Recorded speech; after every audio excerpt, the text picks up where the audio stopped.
Well, welcome everyone. I'm Allegra Kirkland. I'm a deputy editor here at TPM, and this is my colleague Hunter Walker, one of our investigative reporters.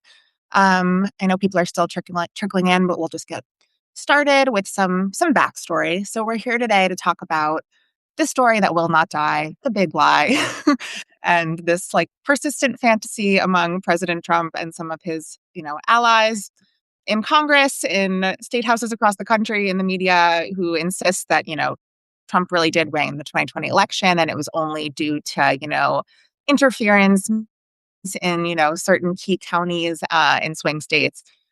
That is the reason why, Joe Biden and not President Trump won the 2020 election. So that story kind of came back, roaring back into the news in a major way recently because of this January 28th raid on the Fulton County election office, where the FBI seized some like 700 boxes of materials. They seized ballots and other election materials.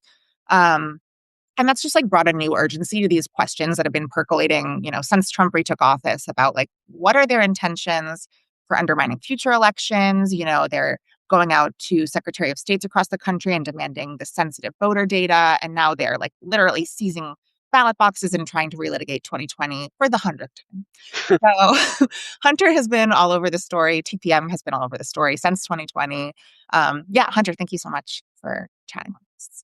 And I wanted to just start this morning. I mean, you make it clear in your reporting, and I think any good reporter has made it clear, the law enforcement justification for seizing these election records is based on these like conspiracy theories, on these claims that have been debunked like time and time again.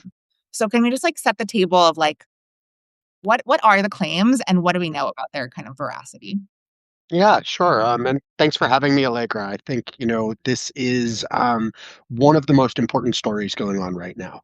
And I'm really, really glad that we are focusing in on it at TPM. And I should say, as I see people trickling in, I have not been on Substack in a while. I have to do a better job of bringing our TPM reporting onto Substack. And I like that we can kind of begin that with this live.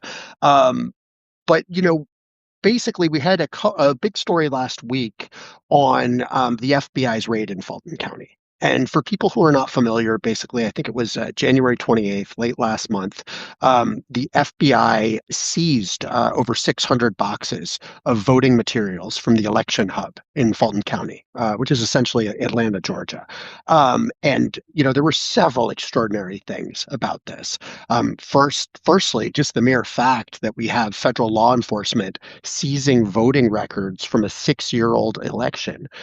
But also, Trump's top spy master, Director of National Intelligence, Tulsi Gabbard, someone we've covered a lot on TPM, including, her ties to a notorious alleged religious cult in Hawaii, was on scene. That's really unusual because typically the director of national intelligence is more involved with, foreign national security threats than these types of domestic matters. And also, the intervention of the Department of Justice, the FBI, into an election, which is a state-run process, is also something that is, let's generously say constitutionally questionable, right? So we saw, this incredible assault on the election system. And I think, as we've pointed out in our coverage, and as you were alluding to, this wasn't a one-off. This is maybe the most dramatic thing that's happened, but it's really coming out of this, at this point, decade-old Stop the Steal, Big Lie movement that has been such a thing for President Trump. And I think, an important thing that I'm sure we'll get into a bit is that, Roger Stone basically began this movement in 2015. It has been a strategy that disputing a loss has been a strategy that Trump advisors have had, really since the moment he descended the golden escalator. And they've prepared to bring it out every time. We only saw it in 2020 because that's the time he lost. Right. They didn't dispute the election results in 2016 or 2024. Right. Which I think really gives up the whole game. This is just about using any means necessary to fight any loss for President Trump and his allies. And we've seen it, essentially cause January 6th. We've seen it result in, tests and attacks on the election infrastructure in various key swing states. And right now, we're seeing its most dramatic assault on election infrastructure yet in this raid in Fulton County. Mhm, mhm. Yeah, and then just to get at sort of the details of, like, what was in the affidavit that was used to get the search warrant for the Fulton County raid. Sorry to say this right when you take a sip of your coffee. No, no worries. Everyone who follows me on Blue Sky knows it's very important that I stay properly caffeinated. Um, So we did finally see the affidavit that was used to obtain the search warrant, and it was extremely interesting. And I should say we saw this affidavit because of the work of some officials in Fulton County and lawyers who are actually fighting against this Trumpian election challenge, if you will. And, just like the fact that they've never challenged their victories kind of exposes the ridiculousness of this, the affidavit itself, really made clear that this is part of Stop the Steal. And what I mean is essentially you had an FBI agent, interestingly, one who only came into the bureau after 2020, but that's perhaps another story for another time. You had an FBI agent, going through all the reasons that they supposedly suspect criminal activity, potential criminal activity in the 2020 election in Fulton County. Right. And I should say, and TPM readers, anyone who's followed my reporting on January 6th and the Mark Meadows text should know that, Georgia as a key swing state, as the state that ultimately, you know, was the final one that cemented the call for Joe Biden in 2020. This has had both strategic and psychological importance for President Trump and his allies. We exposed on TPM, how the Meadows texts showed that members of Congress, people in the Georgia legislature, were scrambling and scheming to try to have the result overturned in that state. And Georgia was the site of the infamous, find me approximately 12,000 votes phone call, where Trump was pressuring Republican officials there to essentially make up the deficit for him because it was close. So Georgia has been in the eye of this storm for a long time. And what we saw in the affidavit that accompanied the search warrant, and just to explain this technical stuff for anyone who might not be familiar, basically this document was an FBI agent describing the investigative steps they had taken to identify potential criminal activity, which allowed a judge to grant them a search warrant. So this FBI agent is essentially relitigating the 2020 election in Fulton County, which has been endlessly examined. There has been an audit. There has been multiple recounts. These occurred with members of Trump's own party, a Republican governor, a Republican secretary of state, and at every turn, it hasn't, quote unquote, found the 12,000 votes that Donald Trump needed. And what the FBI did here is they essentially went to different witnesses who had, wild claims about the election. And we did some work decoding who these people seem to be. And it's very clear that, they relied on this organization called the Election Oversight Group, and this guy named Kevin Moncla, right? And Kevin Moncla is someone who has a very checkered legal past. We first wrote about him at TPM during the 2024 campaign, because when Trump was facing the case in Georgia for his efforts to mess with the election there in 2020, he relied on research from Moncla and this election oversight group. And it just, in that case and others, has continually been debunked. And yet the FBI went back to that well, right? And they also went to two people who, the referral to the FBI came from someone who was identified as a special government employee. And I'm sorry, this gets really dizzying, but welcome to the second Trump era. We'll get into the Kurt Olsen all shortly, but yeah. Folks may be familiar with that terminology from none other than Elon Musk, who was the best known special government employee. This is essentially someone working in the executive branch who is not necessarily subject to the normal ethics rules and confirmation processes, and they have this special 130-day employment. So in this case, there was a special government employee named Kurt Olsen. And much like Kevin Moncla, he is a known figure in this Stop the Steal Big Lie universe. He is a former employment lawyer who had represented Arizona candidate Kari Lake, who's now part of the Trump administration, but she had initially been a news anchor for Fox, of course, a local affiliate, and then she ran for multiple offices in Georgia and just every time disputed her losses. And Kurt Olsen represented her as she wanted to get the tabulators thrown out, and the tabulators are machines that help count up the votes. They've been a fixation for these conspiracists. All of those cases were completely unsuccessful. And Olson actually, faced ethics complaints for allegedly presenting blatantly false evidence in his representation of Lake. And yet now he's in the Trump administration, and he is making referrals to the FBI and directing them to the election oversight group. So these are the characters from this world. They are back and they have power, and they are directing FBI investigations now.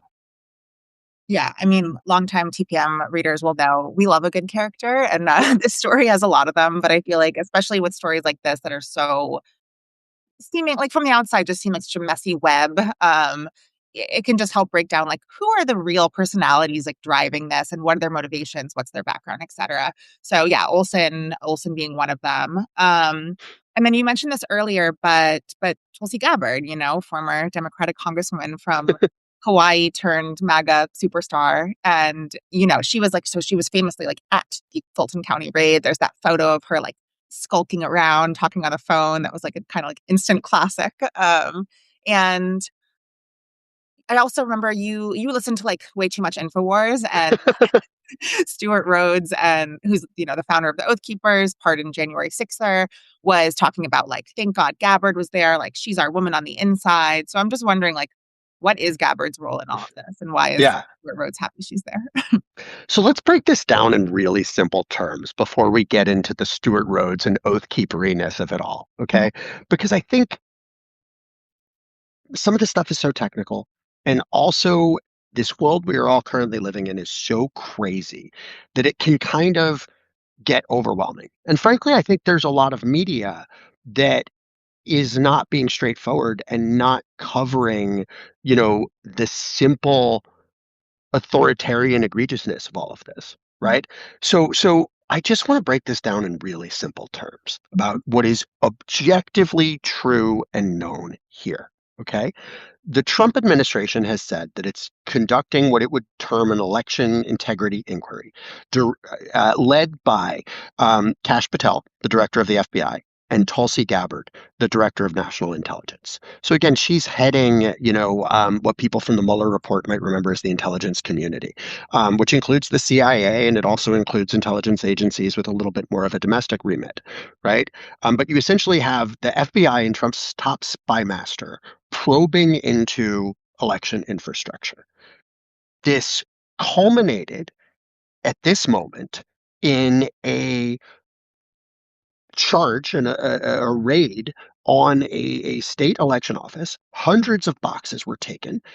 The top spy master in the country was on site. And we know in reporting from the New York Times and others that she was on the phone with President Trump. So President Trump, some of his top intelligence officials are directing a raid on state election infrastructure. And as they are doing it, they are relying on materials from known, debunked, and proven conspiracy theorists, some of whom they've brought in to the administration in this special government employee capacity. And we'll talk about another one of those in a few minutes, I'm sure. So first off, let me just set the stage for how extraordinary and dramatic this is. And we know that it directly involves the orders of the president in communication with some of his top law enforcement and intelligence figures, and we know it involves the conspiratorial Stop the Steal movement. And the MAGA base and the most extreme elements of the MAGA base, they know that too. Because basically, I listened to Alex Jones's InfoWars, which is a whole suite of streaming broadcasts in the days after the raid. And it was really extraordinary. And something that I find extraordinary is, how often Trump and his most extreme allies will just say what they're doing. And other people sanitize that. Other people don't cover that. But I really believe in just like watching them because they're telling us, right? And InfoWars, people may remember Alex Jones from, questioning 9/11, getting brutally sued and losing after, just slandering the Sandy Hook victims and their families. And when you watch this, it's just a crazy, crazy broadcast. I mean, there's just constant ads for knives and questionable health supplements and footage that just appears out of nowhere. And in this case, Alex Jones basically has this barrel-chested, gravelly voice, and they admitted he needed a break. So who did they call in to guest host? But militia leader Stuart Rhodes, founder of the Oath Keepers, one of the only people who was not pardoned for January 6th. Oh, okay. Sorry. Yeah, he and the Oath Keepers were charged with seditious conspiracy for having their quick reaction force and allegedly a cache of weapons, ready for the day of January 6th. I was standing next to them on the steps of the Capitol. I saw them there. Some of them went into the building. And this was so egregious that even as Trump pardoned others, Rhodes was one of the people who only had his sentence commuted. And he's actually, of course, lobbying for more, but that's literally another story. So you literally have a violent militia leader, January 6th plotter on stream, right? And he is rejoicing over this Fulton County raid and essentially declaring, and I would very much agree with Stuart Rhodes on this. That's a sentence you won't hear me say often, but declaring that this was kind of the fulfillment of the Stop the Steal dream. This is what they had been wanting to see. And he was very interestingly saying, while admitting that he'd interacted with her at some events and such, that Tulsi Gabbard is someone he uniquely trusts in the Trump administration. Specifically, Rhodes referenced, some of these fissures we've seen in MAGA world around the Epstein files. And somehow, despite how much Trump is named in there, they think he did nothing wrong because they don't seem able to ever admit that Trump is fallible. But they are not happy that other officials are covering this stuff up, right? And, of course, I think this really brings together the two big threads in the extreme conspiracy element of the Trump base, which are QAnon and Stop the Steal. Right, these are the two animating conspiracies, and it's part of why Epstein has been so potent in sort of hurting Trump, because QAnon was essentially based on this idea that there's this elite network of pedophiles, and that Trump was going to come in government and out them. And Epstein sort of proved that, oh, hey, there actually was an elite network of pedophiles, You but guys are so close, but not quite there. doesn't quite look like Trump's going to be the savior in that story. It looks more like he might be a participant, right? But so as we're watching them reconcile this in real time, Stuart Rhodes is saying, I don't trust Kash Patel, I don't trust any of these people in government, but he does trust Tulsi Gabbard. And he at one point referred to her as quote unquote black pill MAGA, which is a term I'm not even going to explain for anyone who's not extremely online and brain poisoned by InfoWars as I am. But basically, he literally sees her as a fellow traveler in the conspiracy movement and sees this raid as the culmination of kind of the Stop the Steal fever dream. Gotcha. Okay. Man, it's a lot. So yeah, no, and then I guess returning to the other people, the other characters who are in government and kind of driving all of this. You mentioned this particular role that Kurt Olsen has as a special government employee, and kind of the authority that gives him to do things like make referrals to the FBI, which is a very terrifyingly legitimate, or like serious amount of authority they've invested in him. And then there's also another fellow by the name of Clay Parikh, who you got acquainted with the other week. I believe Hunter spent like 2 hours on the phone with him, talking about soda, talking about the deep state cabal, talking about all sorts of stuff. So what's Clay's deal, Hunter? What is Clay's deal, man? This was really a wild story. Um, TPM readers, right? And people who followed me on Substack will know that, to me, it's really important to speak clearly and directly about what's happening and also to focus on the higher levels of stuff, right? So when it came to the original J6 Stop the Steal conspiracy, I think there was way too much focus on the rioters and way too much ignoring the higher level plotters, your members of Congress, President Trump. And what we're seeing now is, in this second Trump era, the president has done much more to surround himself with hardcore loyalists. He's also sort of put people like that in these obscure positions where they can do real damage. Right. And what we learned in this affidavit was that Kurt Olsen is not the only special government employee who seems to be involved in this push to challenge election infrastructure. And along with, directing the FBI to talk to the election oversight group and some of these online conspiracists, he did have the FBI talk to Clay Parikh, who was named in the affidavit and identified as a special government employee working in the executive branch. So, in this case, when it comes to Stop the Steal and when it comes to the wildest paranoid conspiracy allegations about 2020, the call is quite literally coming from inside the White House. You have these special government employees and you have Trump on the phone with Tulsi Gabbard directing the whole show. So, of course, I tried to reach out to both Kurt Olsen and to Clay Parikh. And it was just one of these classic TPM conversations. It was a truly wild story. I got a hold of Clay Parikh at night, and he initially said, "I'm not going to comment. I am not going to comment at all." He said he thought the media was CIA. And then he proceeded to unload for nearly 2 hours. By that point, and Allegra, you're one of my editors, and I'm sorry to admit this with you, but by the end of it, I was tired and I was It pushing was to like get off the phone midnight with on him. like a Tuesday. It was a school night. I'm getting old, man. And Clay Parikh just went off, right? And he kept saying he wasn't going to comment to me, but he had a lot to say. And this included his various beliefs that the 2020 election wasn't legitimate. He said basically we haven't had a legitimate election in the US for decades. But he also got into the idea that there is a cabal inside the government. There is a deep state. And he got into some of his own more personal and esoteric beliefs.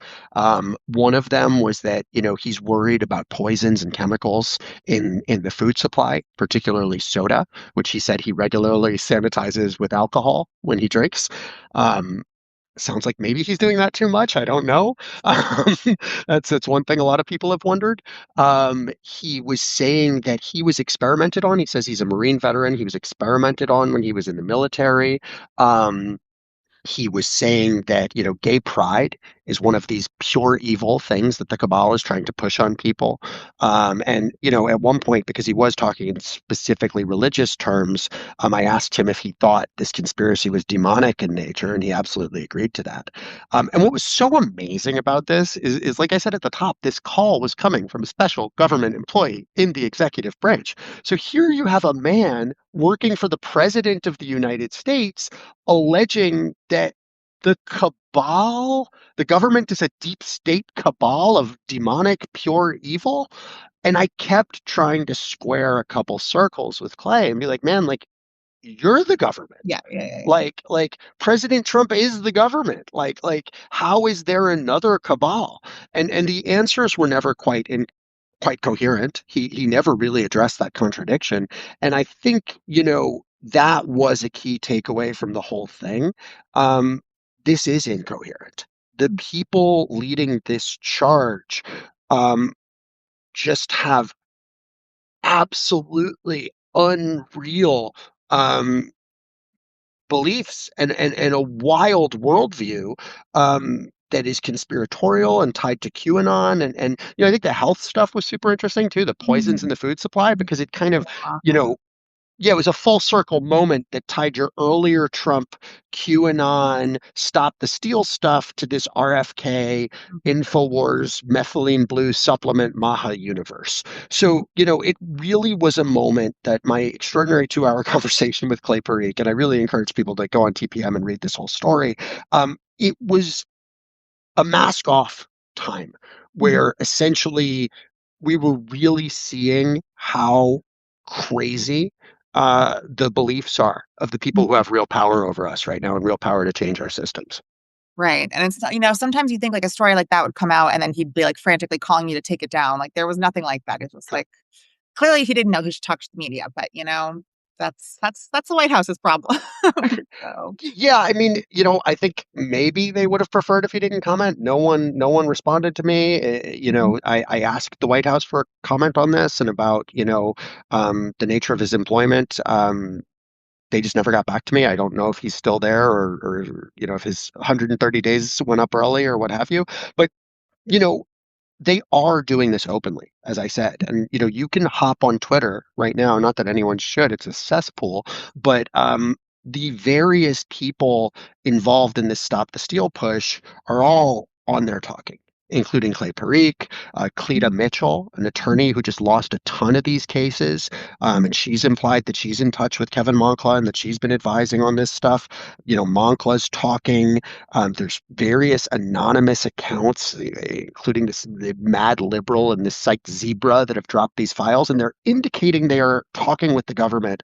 And even as the shock over Fulton County, and our story got a lot of coverage. It was on Rachel Maddow shared it, and it's gotten a shocked reaction from people. And even amid this, they're not hiding. They are openly,